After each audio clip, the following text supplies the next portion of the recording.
Hello friends, welcome back everyone, welcome to my channel. First of all, good morning to all of you and happy Holi to all my subscriber and all my friends.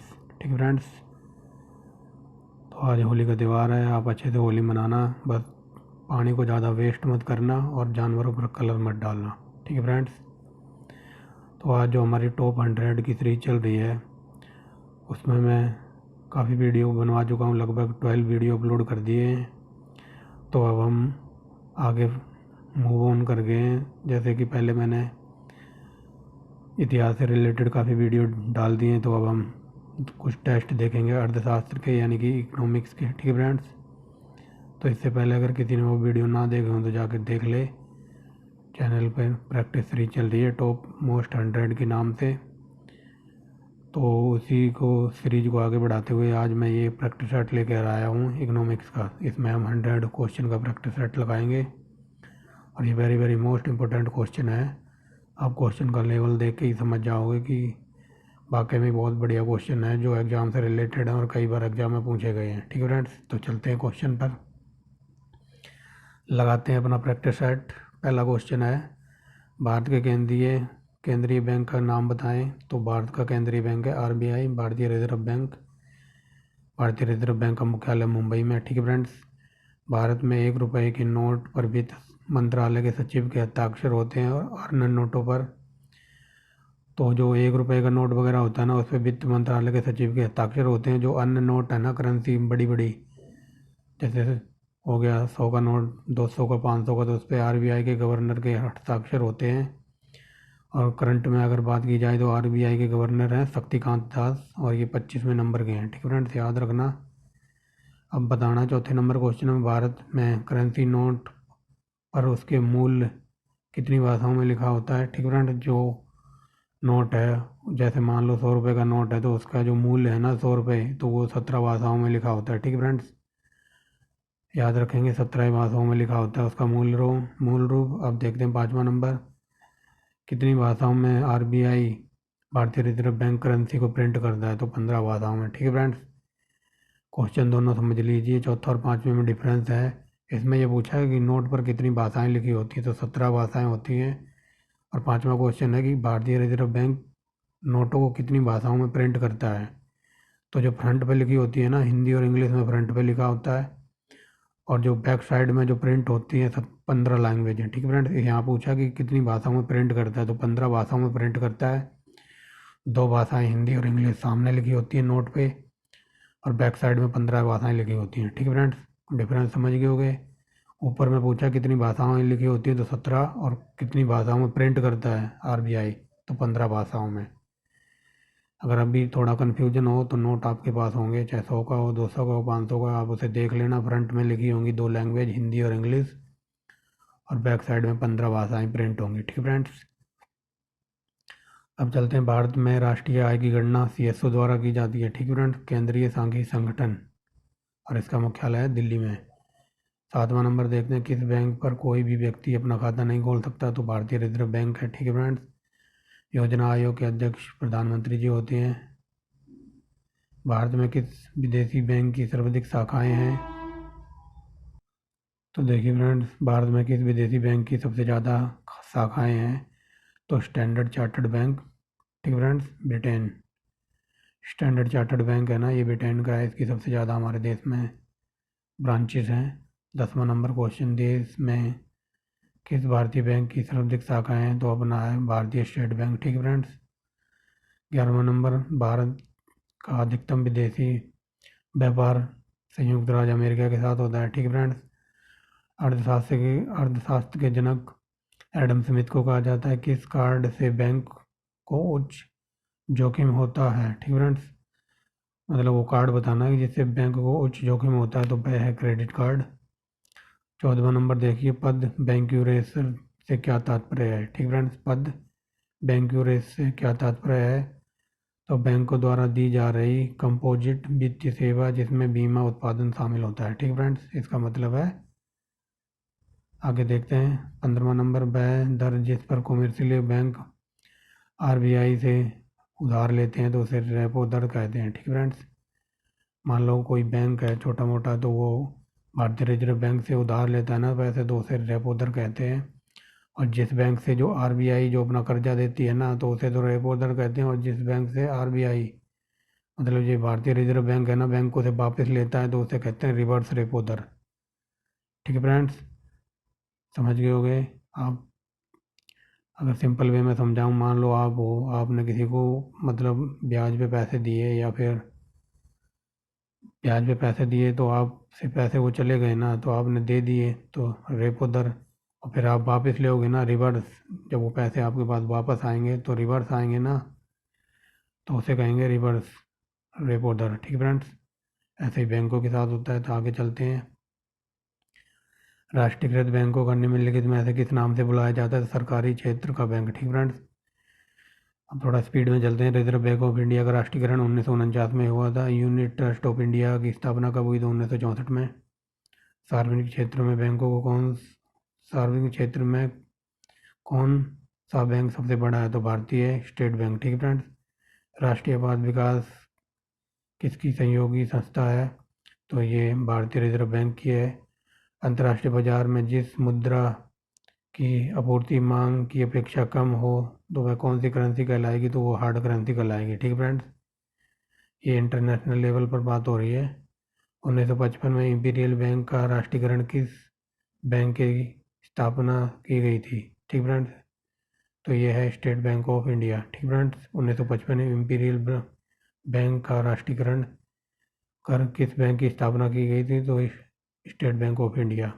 अंतर्राष्ट्रीय पुनर्निर्माण एवं विकास bank को किस अन्य नाम से जाना जाता है? तो विश्व बैंक के नाम से। ठीक फ्रेंड्स, अब ये देखते हैं क्राइसिल क्या है। क्राइसिल का पूर्ण रूप बताना है तो credit rating information service of India. ठीक फ्रेंड्स, किस बैंक ने एटीएम के बिना कार्ड के नगद निकासी की पेशकश की है? तो ये आईसीआईसीआई बैंक है। ठीक है फ्रेंड्स, इन्होंने मतलब एटीएम के बिना भी ये कैश प्रोवाइड करा देते हैं। आगे चलते हैं। भारत में विदेशी विनिमय संचयन का प्रतिरक्षक कौन होता है? तो आरबीआई होता है। ठीक friends, reserve bank of India. किसी देश द्वारा आयातों पर लगाए गए करों को क्या कहते हैं? तो टैरिफ। बाजार बाजार कीमत पर सकल राष्ट्रीय उत्पाद और साधन कीमत पर सकल राष्ट्रीय उत्पादों में अंतर कहलाता है शुद्ध प्रत्यक्ष कर। ठीक फ्रेंड्स, राष्ट्रीय समीक्षा किस मंत्रालय द्वारा प्रस्तुत की जाती है? तो वित्त मंत्रालय द्वारा।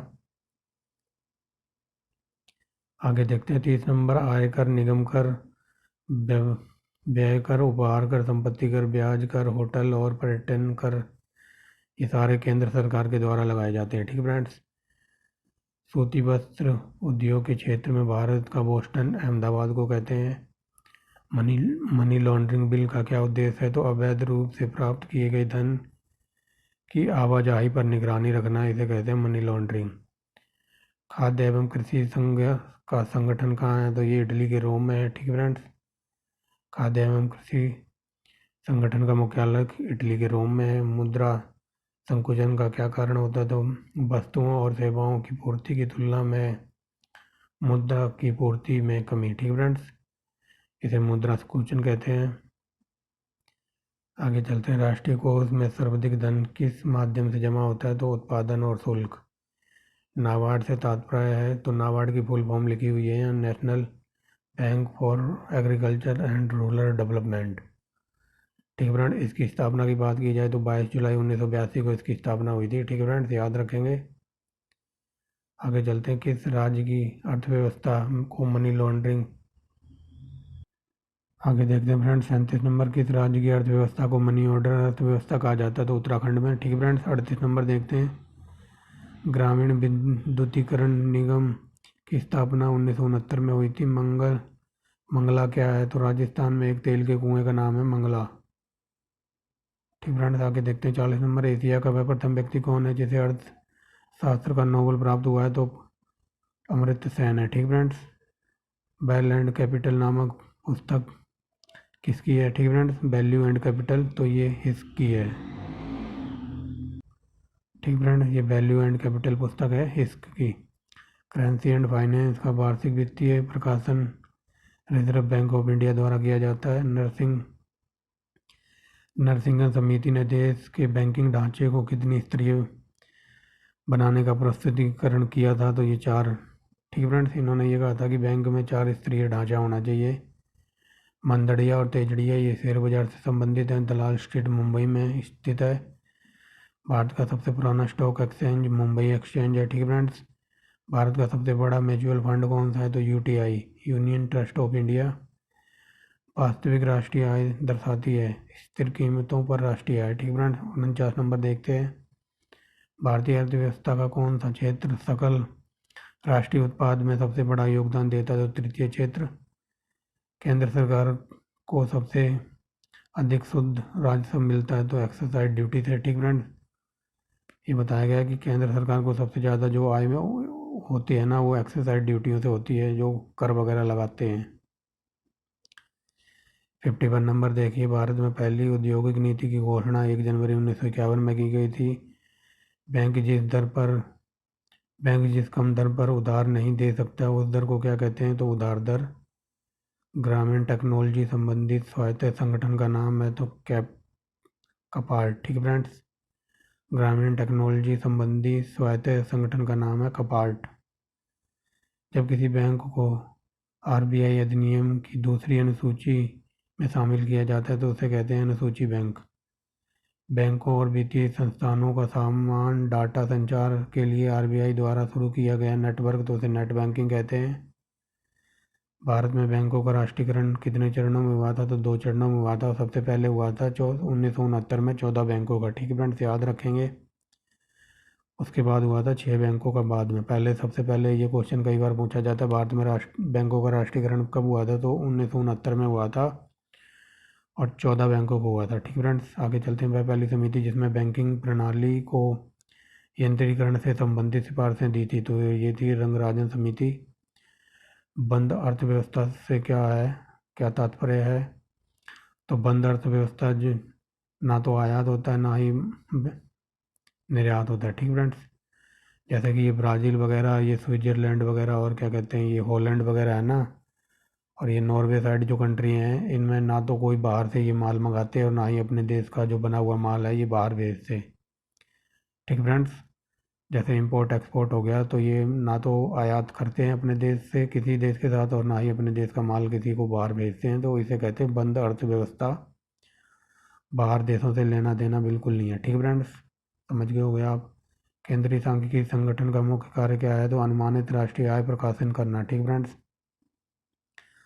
टोबिन टैक्स चार्ज किया जाने वाला कर है। ठीक फ्रेंड्स, टोबिन टैक्स किया जाने वाला चार्ज कर है तो ये विदेशी मुद्राओं के लेन देन पर होता है। 61 नंबर देखते हैं। ग्रामीण बैंकों की स्थापना 1975 में की गई थी। स्वर्ण कोटा से क्या आशय है? तो आईएमएफ द्वारा अपने सदस्यों को दी गई एक क्रेडिट प्रणाली है। ठीक फ्रेंड्स, इस आईएमएफ की बात करें तो इसके मुख्यालय वाशिंगटन डीसी में अमेरिका में। ठीक फ्रेंड्स, और ये वित्तीय फाइनेंशियल सेवा प्रोवाइड करवाता है। आगे चलते हैं। नियर मनी का उदाहरण है तो ट्रेजरी बिल, चेक उदाहरण है तो क्रेडिट मनी का। भारत में ग्रामीण विकास को बढ़ावा देने के लिए जिस संगठन का गठन किया गया है तो उसे नाबार्ड कहते हैं। ठीक है फ्रेंड्स, ये नाबार्ड भारतीय वित्त सेवाएं प्रोवाइड कराता है ग्रामीण क्षेत्रों में। 66वां नंबर देखते हैं। भारत में जिस एजेंसी का गठन उसके औद्योगिक उत्पादन के डाटा का संकलन किया जाता है तो उसे कहते हैं सीएसओ, केंद्रीय सांख्यिकी संगठन। इसका कार्यालय दिल्ली में है। ठीक है, ये कई बार क्वेश्चन पूछ लिया गया, देख लो। ये मैंने नहीं टाइप किया, ये जिस तरह से मतलब एग्जामिनर घुमा घुमा के क्वेश्चन पूछता है ना, मैंने वही प्रिंट किया है यहाँ पे। ठीक फ्रेंड्स, ये क्वेश्चन कई बार घुमा घुमा के पूछा गया है।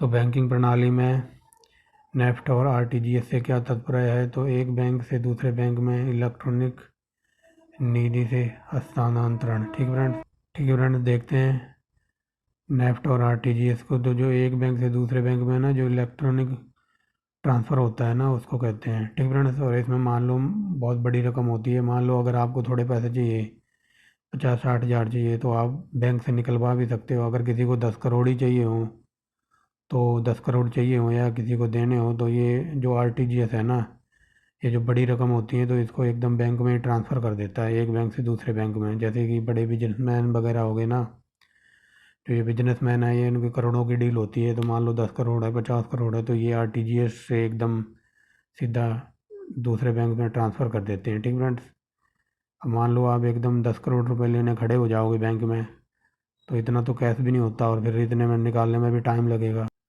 ठीक है फ्रेंड, समझ गए। अब देखते हैं एनईएफटी का पूरा नाम है, तो देख लीजिए उसकी फुल फॉर्म है national electronic fund transfer. RTGS का पूरा नाम है रियल टाइम ग्रोथ सेटलमेंट।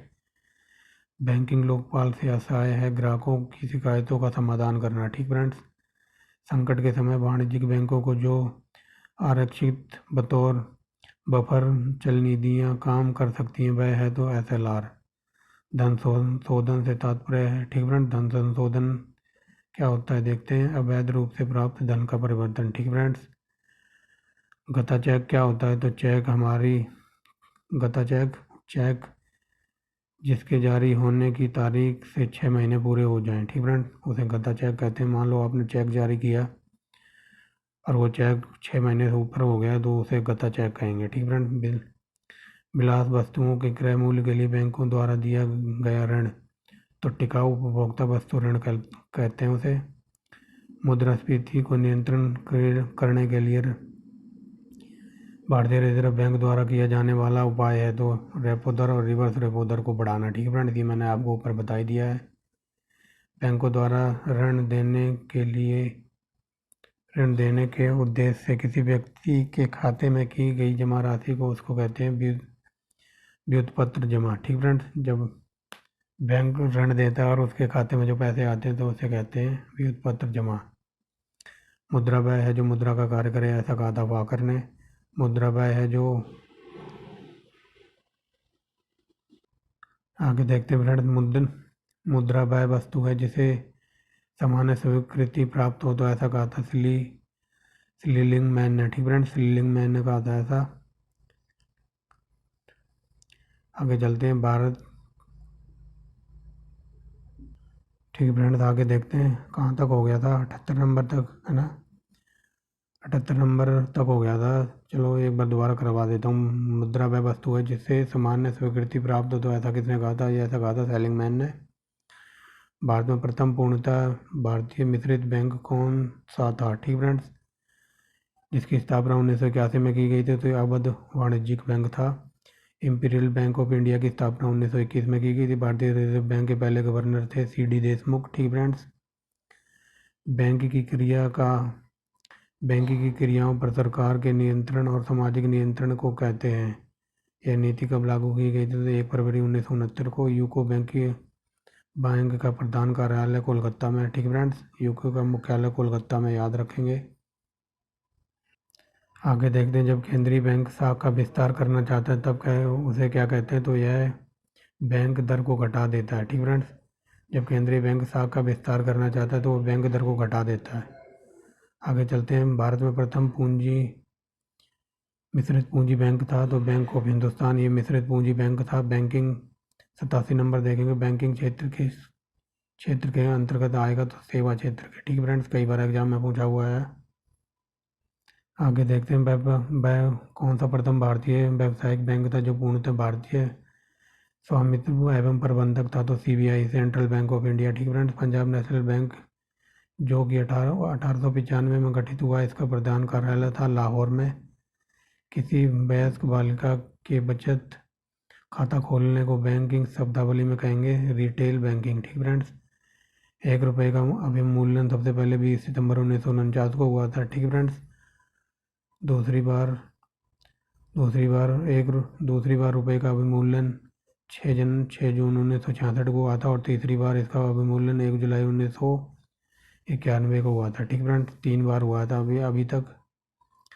आगे चलते हैं, आगे देखते हैं विदेशों में स्थित विदेशी बैंकों के साथ विदेशी मुद्रा में भारतीय बैंकों द्वारा रखे गए खातों को कहते हैं नेस्ट्रो अकाउंट्स। ठीक फ्रेंड्स, भारत में मुद्रास्फीति की गणना किस आधार पर की जाती है, तो थोक मूल्य सूचकांक के आधार पर। पद संबंधक से तात्पर्य है उधारकर्ताओं द्वारा ऋण आवास। ठीक फ्रेंड्स, पदकर्ताओं से तात्पर्य यह है कि उधारकर्ताओं द्वारा आवास ऋण के कवर के रूप में उपलब्ध अचल संपत्ति की प्रतिभूति बनाना। ठीक फ्रेंड्स, जिस कार्ड जिस कार्ड से बैंक को उच्च ऋण जोखिम होता है वह होता है क्रेडिट कार्ड। ठीक फ्रेंड्स, ये 2 क्वेश्चन शायद रिपीट हो गए हैं, ये ऊपर करा दिए। ठीक फ्रेंड्स, पद बैंक्यूरेशन से तात्पर्य बैंकों द्वारा दी जा रही कंपोजिट वित्तीय सेवा जिसमें बैंकीय बीमा शामिल होता है। ठीक फ्रेंड्स, बैंकीय जिसमें बीमा उत्पादन शामिल होता है जो संगठन उधारकर्ताओं की ऋण पृष्ठभूमि रखता है, उपलब्ध कराता है, उसे कहते हैं सिविल। ठीक फ्रेंड्स, लास्ट क्वेश्चन है केवाईसी का पूरा नाम, तो नॉन यूवर कस्टमर। ठीक फ्रेंड्स, नो यूवर कस्टमर ये केवाईसी का पूरा नाम है। ठीक फ्रेंड्स, तो मिलते हैं नेक्स्ट वीडियो में एक नए टॉपिक के साथ। ठीक फ्रेंड्स, वीडियो अच्छी लगी हो तो लाइक एंड शेयर करना। ठीक फ्रेंड्स, मिलते हैं नेक्स्ट वीडियो में एक नए टॉपिक के साथ। ये सीरीज जैसे ही कंटिन्यू रहेगी। ये मोस्ट इंपॉर्टेंट 100 क्वेश्चन थे, तो जिसने अगर इससे पहले के टेस्ट ना देखे हो तो जाके देख ले प्ले लिस्ट में। मिलते हैं नेक्स्ट वीडियो में एक नेक्स्ट टॉपिक के साथ। तो thanks for watching the video and bye bye.